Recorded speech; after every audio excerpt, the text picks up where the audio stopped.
सभी भक्तों से हमारा राधे कृष्ण, जय माता रानी।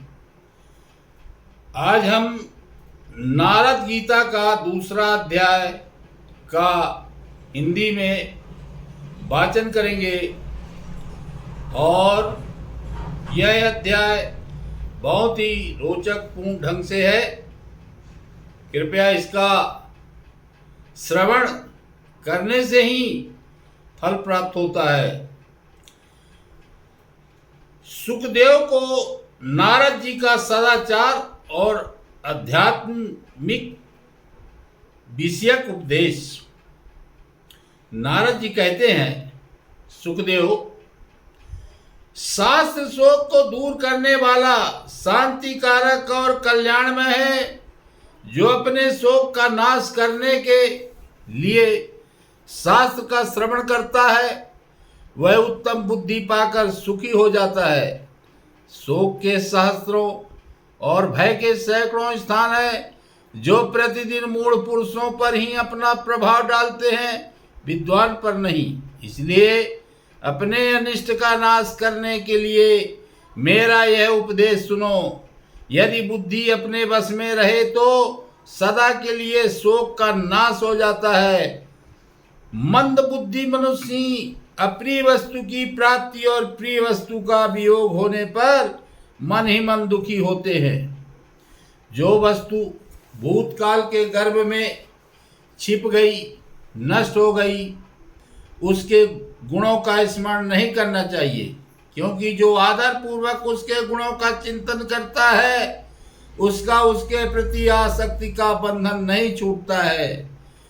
जहाँ चित्त की आसक्ति बढ़ने लगे वही दोष दृष्टि करनी चाहिए और उसे अनिष्ट को बढ़ाने वाला समझना चाहिए।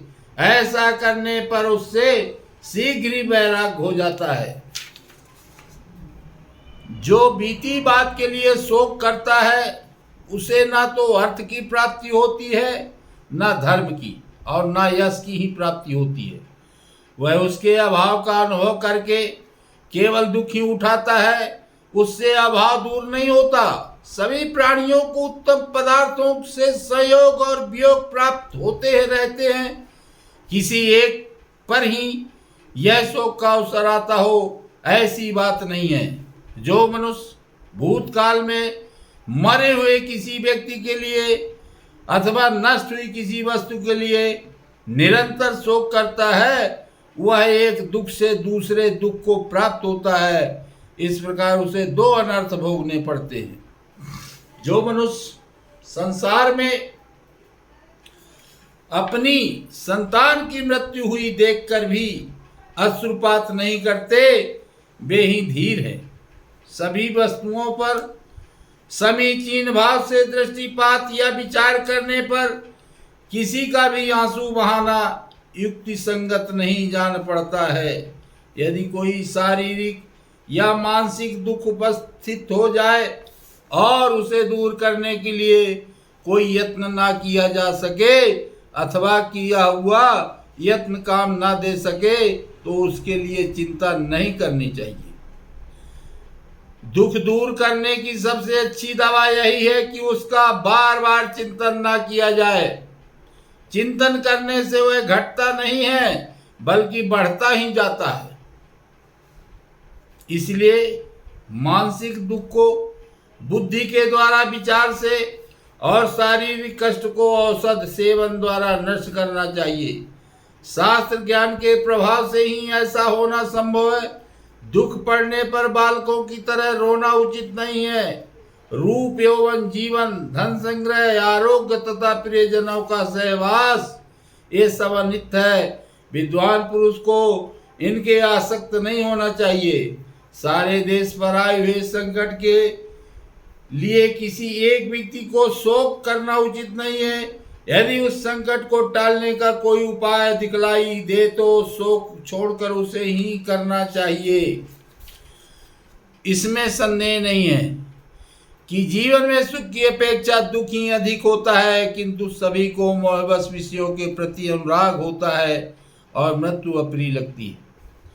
जो मनुष्य सुख और दुख दोनों की ही चिंता छोड़ देता है वह अक्षय ब्रह्म को प्राप्त हो जाता है। विद्वान पुरुष उसके लिए शोक नहीं करते। धन खर्च करते समय बड़ा दुख होता है, उसकी रक्षा में भी सुख नहीं है और उसकी प्राप्ति भी बड़े कष्ट से होती है। अतः धन को प्रत्येक अवस्था में दुखदायक समझकर उसके नष्ट होने पर चिंता नहीं करनी चाहिए। मनुष्य धन का संग्रह करते करते पहले की अपेक्षा ऊंची धन संपन्न स्थिति को प्राप्त होकर भी कभी तृप्त नहीं होते। वे और अधिक की आशा के लिए ही मर जाते हैं, किंतु विद्वान पुरुष सदा संतुष्ट रहते हैं, वे धन की तृष्णा में नहीं पड़ते। संग्रह का अंत है विनाश, ऊंचे चढ़ने का अंत है नीचे गिरना। तृष्णा का कभी अंत नहीं होता।